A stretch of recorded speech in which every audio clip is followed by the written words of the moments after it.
వైసీపీలో కీలక నేత, ఆ పార్టీ రాజ్యసభ సభ్యుడు విజయసాయిరెడ్డికి వైసీపీ అధినేత మాజీ ముఖ్యమంత్రి వైఎస్ జగన్కు తీవ్ర స్థాయిలో విభేదాలు తలెత్తాయా? అసలు వీరిద్దరి మధ్య ఏం జరిగింది? విజయసాయి సైతం జగన్పై ఎందుకు ఆగ్రహం వ్యక్తం చేశారు? జగన్ని ఏమాత్రం లెక్కలేనట్టుగానే ఆయన కౌంటర్లు ఇచ్చారా? కొద్ది రోజుల క్రితం జగన్ బెంగళూరు నుండి తాడేపల్లి ప్యాలెస్కు వచ్చినప్పుడు ఆ ప్యాలెస్లో ఏం జరిగింది అన్నది భారతీ టీవీ ఎక్స్క్లూజివ్ స్టోరీలో చూద్దాం.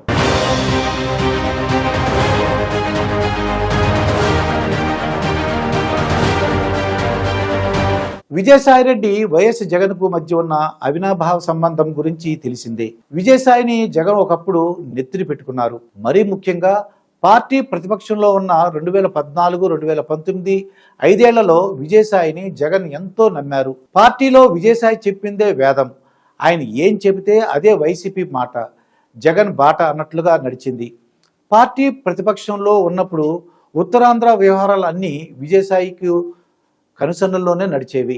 ఇంకా చెప్పాలంటే అప్పుడు టీడీపీ కేంద్రంలో ఎన్డీఏ ప్రభుత్వంలో భాగస్వామిగా ఉంది. కానీ విజయసాయిరెడ్డి పదే పదే కేంద్రంలో ఉన్న బీజేపీ పెద్దలు, ప్రధానమంత్రి నరేంద్ర మోడీతో పాటు అమిత్ షాని కలుస్తూ టీడీపీని ఇరుకుని పెట్టేవారు. విజయసాయి లాబింగ్ అప్పుడు ప్రతిపక్షంలో ఉన్నా కూడా జగన్కు చాలా ఈజీ అయ్యింది.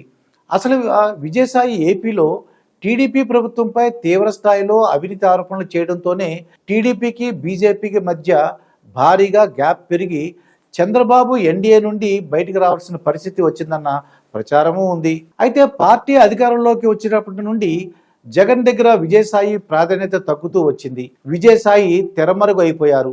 వైవి సుబ్బారెడ్డి, సజ్జల రామకృష్ణారెడ్డి ప్రాధాన్యం పెరిగింది.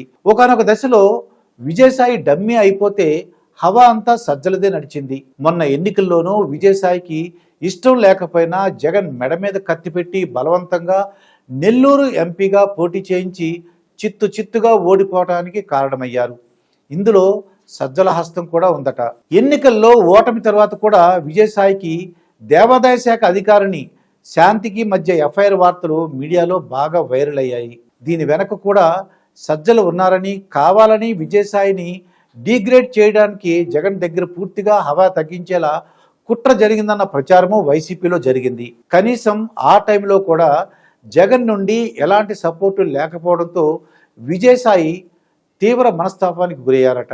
అందుకే కొద్ది రోజుల క్రితం సాక్షాత్తు తాడేపల్లి ప్యాలెస్లో పార్టీలో కీలక నేతల ముందే విజయసాయి జగన్పై తీవ్ర ఆగ్రహాన్ని వ్యక్తం చేయడంతో పాటు నువ్వెంత అంటే నువ్వెంత అనే వరకు పరిస్థితి వచ్చిందని టాక్. పక్కనే ఉన్న వాళ్ళు సర్ది చెప్పినా కూడా విజయసాయి కొంతసేపటి వరకు తన ఆగ్రహాన్ని చల్లార్చుకోలేదట. ఏదేమైనా జగన్ ప్రతిపక్షంలో ఉన్నప్పుడు జగన్ను సీఎం చేసే వరకు ఎంతో కష్టపడ్డ విజయసాయిని ఇప్పుడు జగన్ పూచిక పుల్లలా వాడేసుకుని పక్కన పెట్టేయడం పార్టీ వర్గాల్లోనూ హైలైట్ అయ్యింది.